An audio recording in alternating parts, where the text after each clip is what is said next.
12절의 말씀,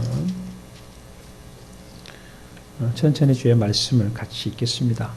에베소서 6장 10절에서 12절의 말씀을 천천히 같이 읽습니다. 끝으로 너희가 주 안에서와 그 힘의 능력으로 강건하여지고 마귀의 관계를 능히 대적하기 위하여 하나님의 전신갑주를 입으라. 우리의 씨름은 혈과 육을 상대하는 것이 아니요 통치자들과 권세들과 이 어둠의 세상 주관자들과 하늘에 있는 악의 영들을 상대함이라. 아멘. 여러분 혹시 그 신앙생활 하면서 영적 전쟁이라는 말을 많이 들어보셨죠? 저도 한동안 그 영적 전쟁이라는 단어를 많이 사용을 하고 있고요. 영적 전쟁은 말 그대로 치열한 싸움입니다. 사단과의 영적 싸움을 하는 것이죠. 그런데 그 영적 싸움에 있어서는 우리가 분명히 짚고 넘어가는 것은 뭐냐면 반드시 이겨야 된다라는 사실이죠. 그런데 실상을 살펴보게 되면 과연 우리가 영적 전투에 대해서 얼마만큼 깊이 생각하고 있는가 하는 것입니다. 교회들도 마찬가지입니다. 사실 이 영적 전쟁은 현실과 좀 맞지 않는 부분도 있다고 생각을 하는 경우들이 많이 있어요. 만약 병에 걸리면 여러분 예수님께서 낫게 해주실 것입니다. 만약 낙심 중에 있다면 예수님께서 평강과 행복을 주실 것입니다. 예수님을 믿으면 평탄한 길로 들어서게 될 것이며 순탄한 항해가 될 것입니다. 여러분 실수해도 괜찮습니다. 넘어져도 괜찮습니다. 주님 손잡고 다시 한번 일어서시기를 바랍니다. 주님이 언제나 여러분을 돕고 있다는 사실을 꼭 기억하시기 바랍니다. 이런 메시지를 들으면 여러분 얼마나 큰 위로가 됩니까? 그러면서 그 말씀을 들을 때 감동이 주어지지요. 그 위로의 설교를 들을 때면 눈물이 나기도 하고요. 정말 그래 주님이 나와 함께 하신다는 생각 속에서 감동을 받습니다. 그리고 하나같이 은혜로운 설교였다고 은혜로운 예배였다고 이야기를 하고 가겠죠. 그런데 도리어 이런 설교를 합니다. 여러분 우리는 치열한 영적 전쟁을 치러야 합니다. 여러분 완전 무장하셔야 합니다. 여러분 싸우실 때에 피 흘리기까지 싸워야 합니다. 우리는 지금 전쟁 중에 있습니다. 그러므로 우리는 긴장을 늦추서는 안 됩니다. 잠시도 시선을 딴 곳으로 돌리지 마십시오. 이렇게 설교를 한다고 이러한 설교를 듣는다면 여러분 이 설교가 여러분들에게 은혜가 되고 감동이 되겠습니까? 물론 윗부분에서 이야기했던 그 위로 같은 그 설교가 잘못됐다는 말은 아니에요. 그리고 영적 전쟁이 정답만은 아닙니다. 그러나 우리는 그리스도 안에서 한 번쯤 이 부분을 생각하고 넘어가야 한다고 생각을 해요. 우리 스스로에게 여러 가지 질문을 던져야 한다고 생각을 합니다. 나는 그리스도인으로서 과연 그리스도께서 원하시는 복음에 합당한 삶을 살아가고 있는가?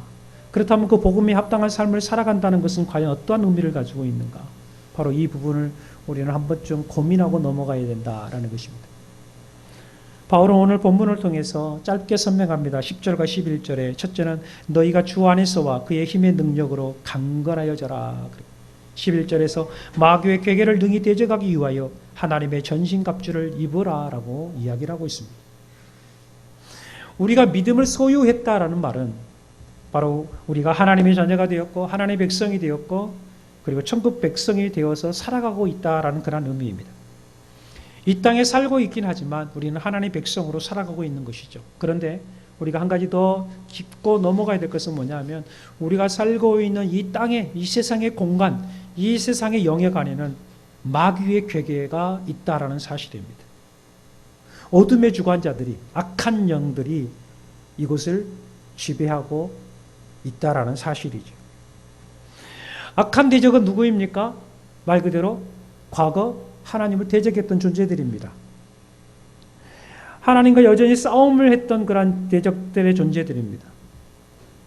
그런데 이제는 그 하나님을 대적했던 그 존재들이 실패하고 이 땅에 떨어졌을 때에 이제는 도리어 하나님을 대적하는 것이 아니라 이제는 하나님의 자녀들을 대적하는 거예요.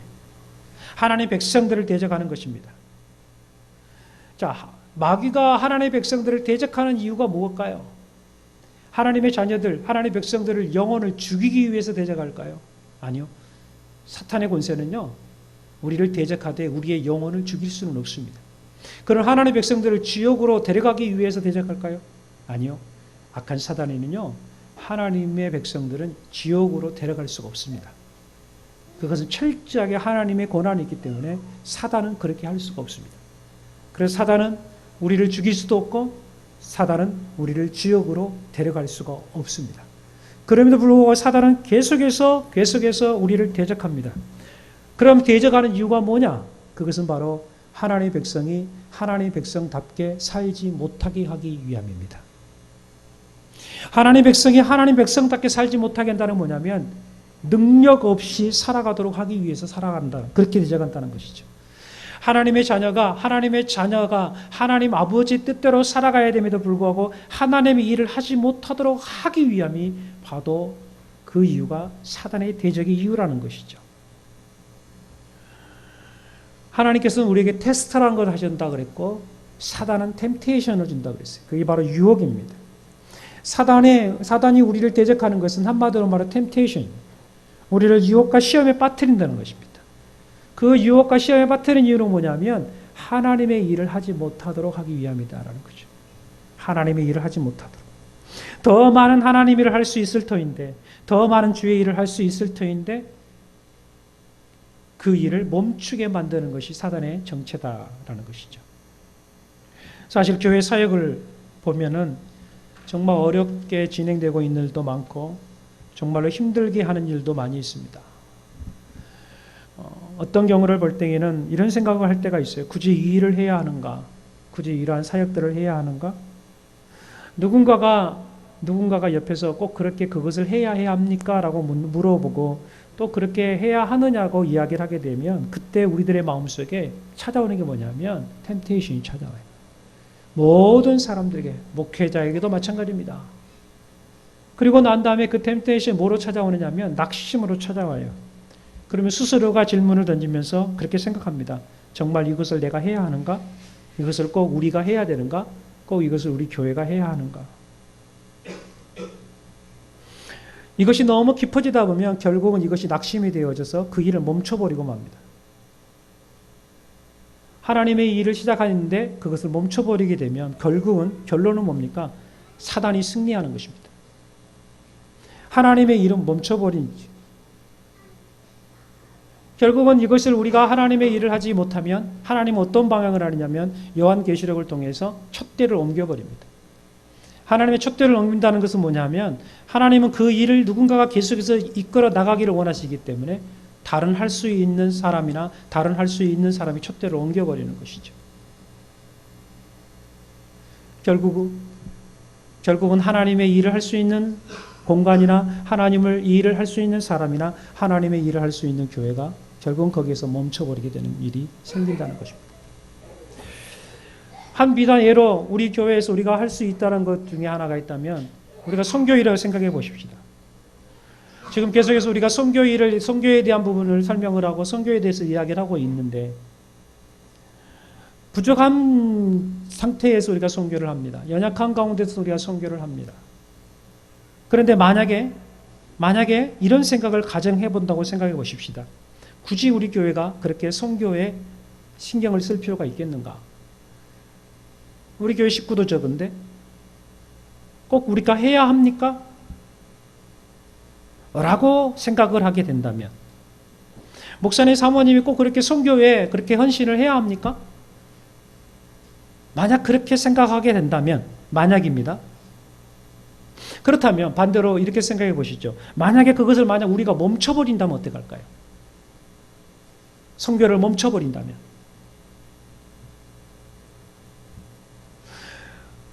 아무것도 하지 않냐고 그럼 우리 교회 식구들끼리 오손도손 가족적인 분위기 속에서 전도나 선교에 매진하지 않냐고 그냥 이렇게 좋은 대로 이렇게만 신앙생활을 하는 것이 과연 맞을까요?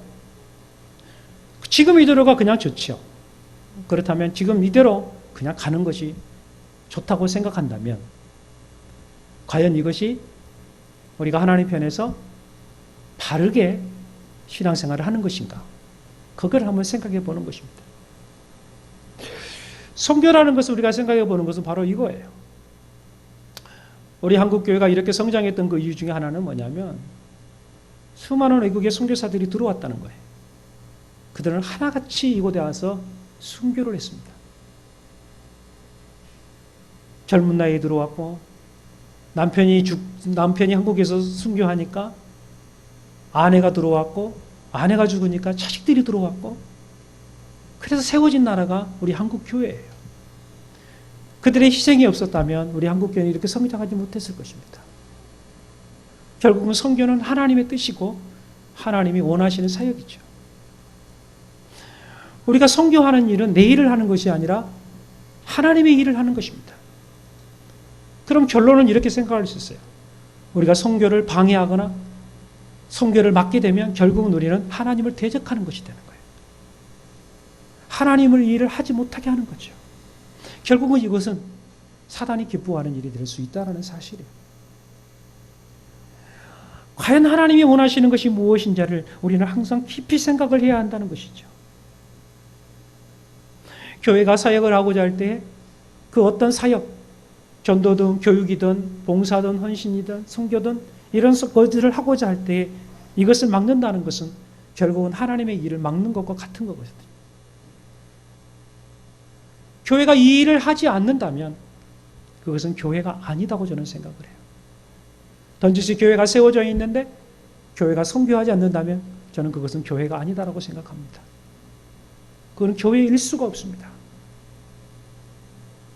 교회가 영혼을 사랑하는 마음으로 복음을 전하는 일을 헌신해야 되는데 그 일을 행하지 않는다면 그것은 교회가 아니라고 저는 생각합니다. 10,000명이 모여 있는데도 불구하고 선교하지 않냐고 전도하지 않는다면 저는 그곳에 주님이 과연 계신가에 대해서 물음표를 던지고 싶습니다. 그러나 10명이 모여있던 5명이 모여있던 그 안의 성도들이 영혼을 사랑하는 마음으로 선교하고 전도하는 일을 헌신한다면 그것은 바로 주님이 기뻐하시는 교회라고 저는 믿습니다. 바로 그리스도가 우리에게 행하셨던 그 일을 우리가 얼마만큼 그 일을 감당하느냐가 매우 중요한 것이죠. 여러분들은 어떠한 삶을 살아가기를 원하십니까? 여러분이 어떻게 살아가는 것이 과연 주님이 원하시는 삶을 살아간다고 생각하십니까? 주일날만 교회에 나와서 내가 하고 싶어 하는 것만 하는 것? 자유스럽게 누군가에게도 간섭받지 않고 편하게 신앙생활하는 것? 내가 좋아하는 것만, 내가 원하는 것만 하는 것? 과연 이것이 주님의 뜻을 이룰 수 있는 것인가에 대하여 우리 스스로에게 질문을 던져봐야 합니다. 우리는 이 시대를 주시해야 합니다. 그리고 영적 싸움에서 우리가 어떻게 이겨야 될 것인가에 대하여 다시 한번 오늘 깊이 생각을 해야 합니다. 지금까지 어떻게 살아왔느냐가 중요한 것이 아니라 지금 내가 어떻게 살아갈 것인가가 더 중요합니다. 그래서 오늘 이 말씀이 우리 모두에게 새로운 도전이 되었으면 좋겠습니다. 새로운 시작이 되었으면 좋겠습니다. 첫째, 우리가 기억해야 될 것은 우리 곁에 보이지 않는 적이 있다는 사실입니다. 12절 말씀 보면 우리의 씨름은 혈과 육에 대한 것이 아니요 정사와 권세와 이 어둠의 세상 주관자들과 하늘에 있는 악의 영들에 대함이라 했습니다. 우리 주변에는 언제나 악한 권세들이 있다 그랬어요. 정사와 권세와 어둠의 세상 주관자들이 악의 영들이 있다라고 이야기를 하고 있습니다. 그래서 베드로전서 5장 8절에 이렇게 설명합니다. 근신하라 깨어라 너희 대적 마귀가 우는 사자같이 두루다니며 삼킬자를 찾나니. 마귀의 군대가 우리의 육안에 볼 수는 없지만 분명히 존재하고 있다라고 말씀을 하고 있습니다. 영적인 것은 분명히 존재한다는 것이죠. 그런데 철학에서는 세상을 유물론적으로 봅니다. 유물론적으로 본다는 것은 뭐냐면 내가 손으로 만지고 눈으로 볼 수 있고 자로 잴 수 있는 것만 존재한다고 생각을 해요. 보이지 않는 것들은 존재하지 않는다고 이야기를 합니다. 오직 만져지고 내 감정적으로 내가 육체적으로 느낄 수 있는 것만 존재하고 그것이 바로 실제다라고 실존이다라고 이야기를 하는 것입니다.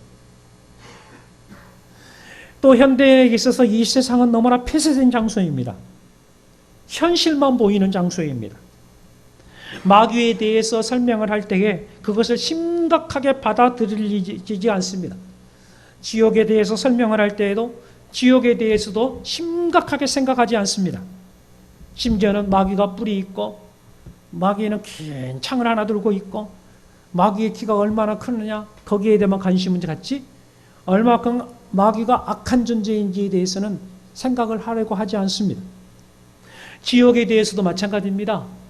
어떤 사람들은 그렇게 말하는 경우도 있더라고요. 지옥이요? 뭐 가면 되죠. 어차피 사는 게 지옥인데 뭐 이것보다 더 하겠어요? 뭐 지옥 가든 천국 가든 그거는 간제하지 마세요. 뭐 지옥 가면 가죠. 세상이나 지옥이나 덧진개찐이지요. 똑같이 그렇게 생각을 합니다. 어떤 사람들은 또 이렇게 말합니다. 눈에 보이는 세상에서 즐겁게 살아야죠. 이렇게 즐겁게 살다 보면 뭐가 나오지 않겠어요? 굳이 뭐 죽음 이후에 무엇 때문에 생각하는 것입니까? 저는 뭐 죽은 이후에는 관심이 없습니다. 이렇게 말하는 사람들도 굉장히 많습니다. 세상 사람들이 이렇게 말을 합니다.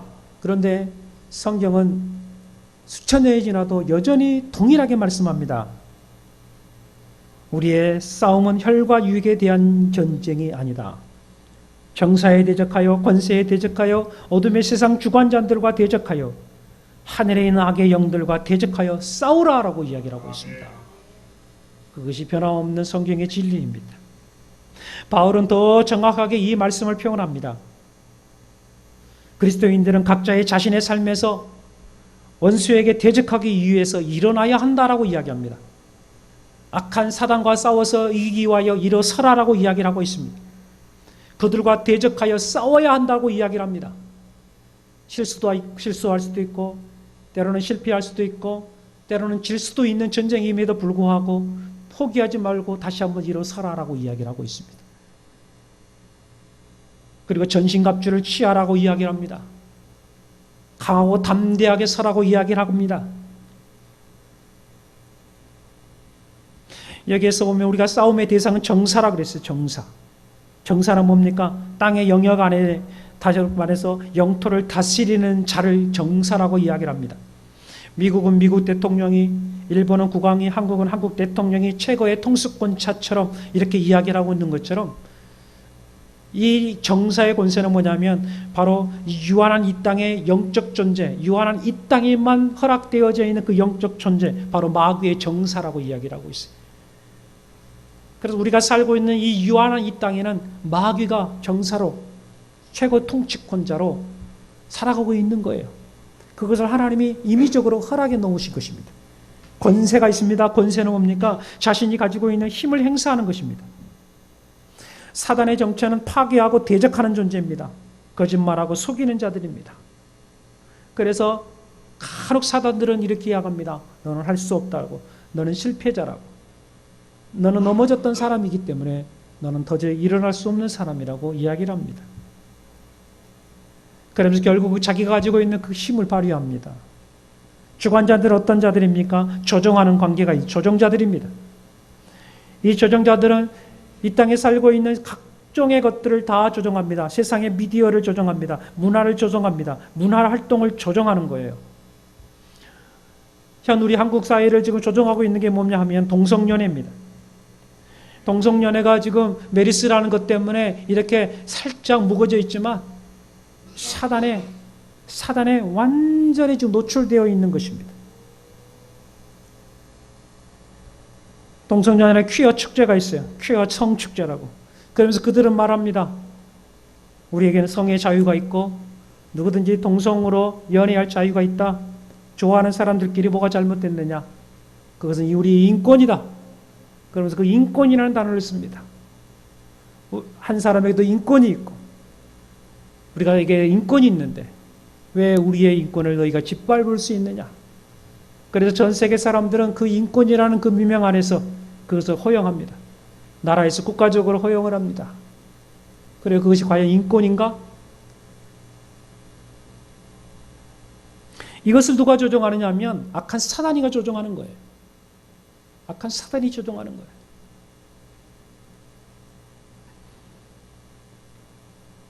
결국은 그것들이 교회 안에 들어오게 될 것입니다. 그래서 동성연애가 합법화가 되어지면 동성들이 모여서 교회가 될 것이고, 실제로 그 동성인들이 와서 교회 목사님들이 와서 주례를 서달라고 할 것입니다. 이미 국가적으로 합법화가 됐기 때문에 목사님이 그 동성연애를 결혼을 주례를 하지 않게 되면 결국은 법적으로 구속이 됩니다. 실질적으로 미국 같은 경우가 그렇게 하고 있어요. 벌금형을 받습니다. 교회에서는 여러분 동성이 죄입니다라고 하는 순간 그것은 바로 불법이기 때문에 목사님은 구속되는 것입니다. 그런 설교를 이제는 더 이상 할 수가 없습니다. 성경이 말하고 있음에도 불구하고 더 이상 말을 할 수가 없어요. 그것이 바로 사단의 속임수입니다. 사단의 계략입니다.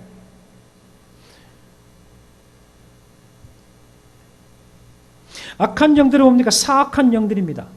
이 사악한 영들은 파괴하는 영들입니다. 이들은 거룩하지 않습니다. 은혜를 베풀지 않습니다. 이들은 자비롭지 않습니다. 모든 것을 파괴해버리고 맙니다. 그 파괴력은 얼마나 강하는지 히틀러보다 더 강력한 파괴력을 가지고 있고 잔인성을 가지고 있습니다. 그 악한 영들이 우리 주변에 우는 사자처럼 두루다니며 살펴보고 있다라고 이야기를 하고 있습니다. 그래서 우리 찬송가 가사 중에 이런 가사가 있습니다. 585장에 보면 내 힘만 의지할 때는 패할 수밖에 없도다. 힘 있는 장수 나와서 날 대신 싸우네. 이 장수 누군가? 주 예수 그리스도 만군의 주로다. 당할 자 누구랴? 반드시 이기리로다. 여러분 진리는 바로 예수 그리스도뿐입니다. 우리를 이 땅에서 구원하실 분은 누굽니까? 예수 그리스도밖에 없습니다. 예수 그리스도 외에는 다른 대안이 없습니다. 우리가 살 길은 예수 그리스도를 의지하는 것이고 우리가 살 길은 예수 그리스도께로 다시 돌아가는 것밖에 없습니다. 우리가 영적 싸움에서 이길 수 있는 유일한 방법은 바로 예수 그리스도로 충만하는 방법밖에 없습니다. 그 예수 그리스도가 내 안에 충만할 때에 예수 그리스도가 내 안에 강력하게 능력으로 나타나게 될 때에 우리는 그 모든 영적 싸움에서 능히 이기는 새로운 힘이 주어지게 될 줄로 믿습니다. 우리의 머릿속에 예수 그리스도가 항상 가득 차 있어야 됩니다. 나의 심장과 나의 가슴에 예수 그리스도가 가득 차 있어야 됩니다. 나를 살리시고 나를 위해서 싸우시는 예수 그리스도가 내 안에 충만히 임해야 됩니다.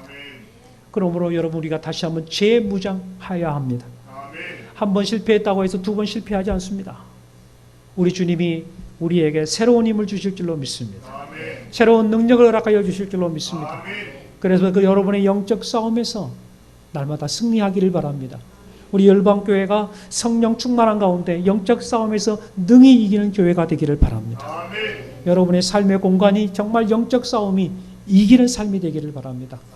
저는 우리 주 예수 그리스도가 우리에게 새로운 힘과 새로운 능력을 주시어서 반드시 이기게 하여 주실 줄로 믿습니다. 함께 기도하십시다. 이 시간에 하나님이여 예수 그리스도로 말미암아 이 영적 싸움에서 이길 수 있도록 은혜를 베풀어 주시옵소서. 하나님이 원하시는 주의 교회가 되어지게 하옵소서. 이 영적 싸움에서 이기는 우리 열방교회가 되게 하시고 하나님이 기뻐하시는